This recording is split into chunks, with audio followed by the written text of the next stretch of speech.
নমস্কার বন্ধুরা, আশা করি সবাই খুব ভালো আছো। শুভমিতা ব্লগে সবাইকে স্বাগত জানাই। আজকে তোমাদের সাথে শেয়ার করব সম্পূর্ণ নিরামিষ পুঁই শাকের এক অপূর্ব রেসিপি। গরম ভাতের সাথে পুঁই শাকের এই রেসিপি যেমন সুস্বাদু তেমনই স্বাস্থ্যকর। তবে বন্ধুরা, বাড়িতে অবশ্যই একবার হলেও নিরামিষ পুঁই শাক এইভাবে বানিয়ে আমায় কমেন্ট করে জানাতে ভুলো না রেসিপিটা তোমাদের কেমন লাগলো। তাহলে চলো বন্ধুরা, রেসিপিটা দেখে নেওয়া যাক। রেসিপিটা কেউ স্কিপ করো না। স্কিপ করলে আমি কি পদ্ধতিতে রেসিপিটা বানালাম বা কী মশলার অ্যাড করলাম সেটা তোমরা মিস করে যাবে। তখন হয়তো রেসিপিটা খেতে এতটা ভালো হবে না। এখানে আমি প্রথমেই কিছু সবজি কেটে নিচ্ছি। এখানে আমি নিয়েছি কুমড়ো, বেগুন আর আলু। এখানে কিন্তু তোমরা ঝিঙে বা গাজর বা তোমাদের পছন্দ মতো আরও যে কোনো সবজি, যেমন পটল বা আরও কিছু সবজি ব্যবহার করতে পারো। এখানে আমি এটুকু সবজি দিয়েই আজকে বানাচ্ছি। সবজিগুলো কেটে নিয়েছি।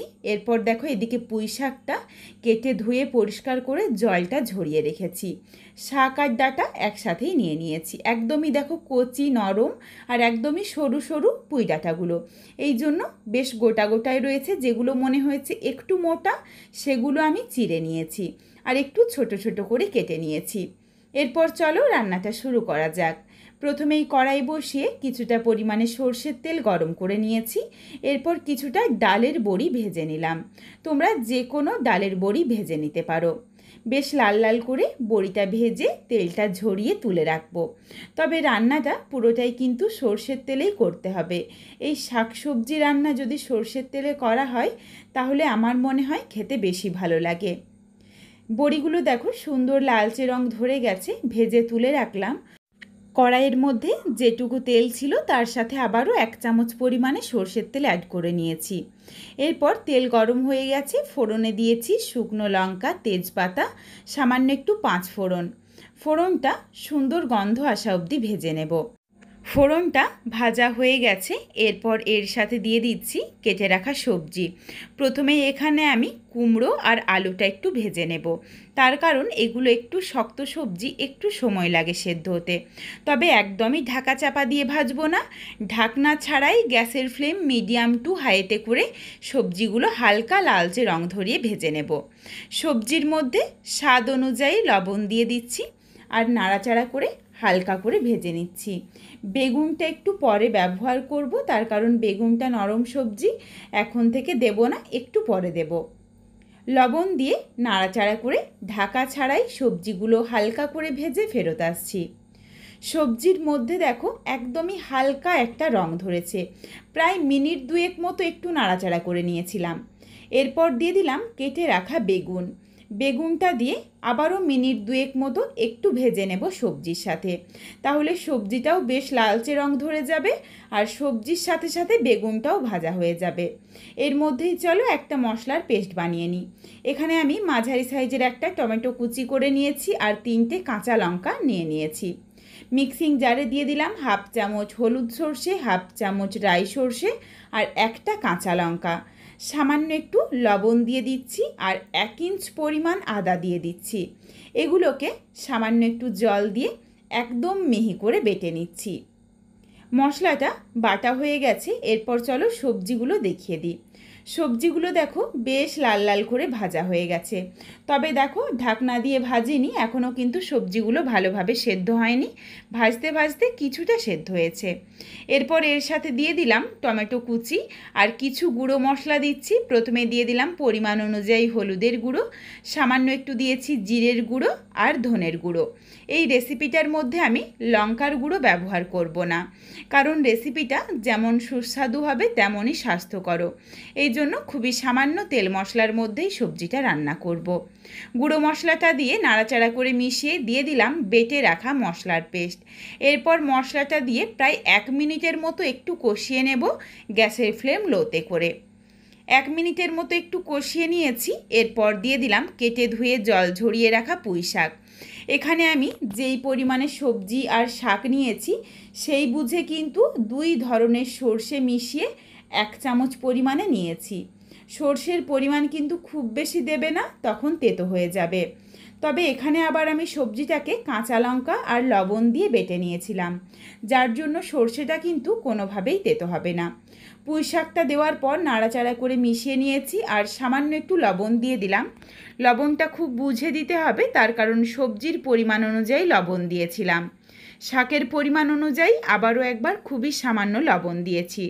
শাকসবজি কিন্তু বেশ অনেকটা কমে যাবে, এই জন্য লবণের পরিমাণটা কম দিও, দরকার হলে পরে দেওয়া যাবে।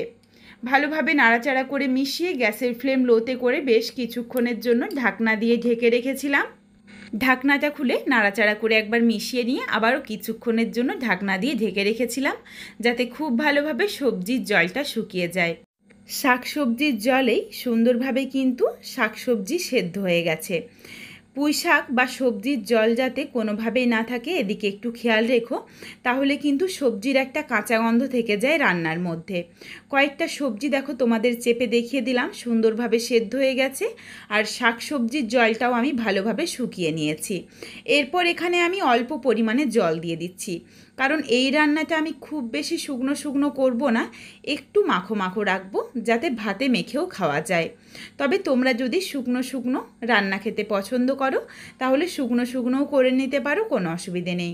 অল্প পরিমাণে জল দিয়ে দিয়েছিলাম, ওপর থেকে তেজপাতাগুলো তুলে ফেলে দিলাম।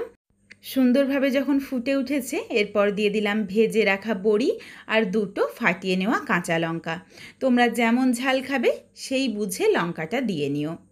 এখানে কিন্তু আমি আবারও বলছি গুঁড়ো লঙ্কার ব্যবহার করলাম না, তোমরা চাইলে কিন্তু দিতে পারো, কোনো অসুবিধে নেই।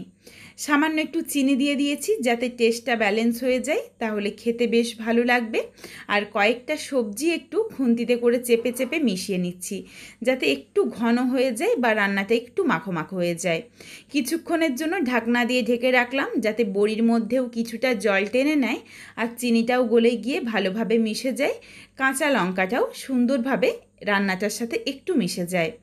রেসিপিটা দেখো একদম রেডি হয়ে গেছে, বেশ কিছুটা জল বড়িতে টেনে নিয়েছে। এখানে আমি আবারও কয়েকটা সবজি একটু ভেঙে ভেঙে মিশিয়ে নিলাম।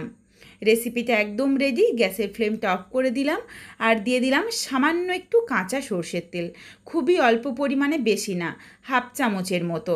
নাড়াচাড়া করে মিশিয়ে নিয়েছি কাঁচা সর্ষের তেল দেওয়ার পর। এরপর ঢাকনা দিয়ে 5 মিনিটের জন্য স্ট্যান্ডিং টাইমে রেখে দেব, যাতে এই কাঁচা সর্ষের তেলের গন্ধটা ভালোভাবে মিশে যায়। এরপর চলো রেসিপিটা নামিয়ে নিই। সম্পূর্ণ নিরামিষ রেসিপি হলেও খেতে কিন্তু বেশ ভালো লাগে পুঁই শাকের এই চচ্চড়ি। তোমরা নিজেদের পছন্দ মতো যে কোনো সবজি দিয়ে বাড়িতে অবশ্যই একবার হলেও এই পদ্ধতিতে বানিয়ে দেখো, তারপর আমায় কমেন্ট করে জানিও রেসিপিটা তোমাদের কেমন লাগলো। রেসিপিটা তোমাদের যদি ভালো লাগে তাহলে লাইক করো, শেয়ার করে বন্ধুদের দেখার সুযোগ করে দিও। তোমরা যদি এই ধরনের ঘরোয়া রেসিপি আরও দেখতে চাও তাহলে অবশ্যই আমার চ্যানেলটিকে সাবস্ক্রাইব করে পাশে থাকা বেলটি অন করে অল নোটিফিকেশান অন করে দিও, যাতে আমার প্রত্যেকটা রেসিপির নোটিফিকেশান সবার প্রথমে তোমাদের কাছে পৌঁছে যায়। অবশ্যই চ্যানেলটিকে হাইপ করে দিও যাতে আমি আরও এগিয়ে যেতে পারি, তোমাদের সাথে আরও ঘরোয়া নিত্য নতুন রেসিপি শেয়ার করতে পারি। আবারও খুব শীঘ্রই হাজির হচ্ছি নতুন কোনো এক রেসিপি নিয়ে। পরবর্তী রেসিপি দেখার আমন্ত্রণ রইল। পুরো ভিডিওটা দেখার জন্য অনেক অনেক ধন্যবাদ। তাহলে আজকে আসি, সবাই ভালো থেকো, সুস্থ থেকো। শীঘ্রই দেখা হচ্ছে কিন্তু নতুন কোনো এক রেসিপির সাথে।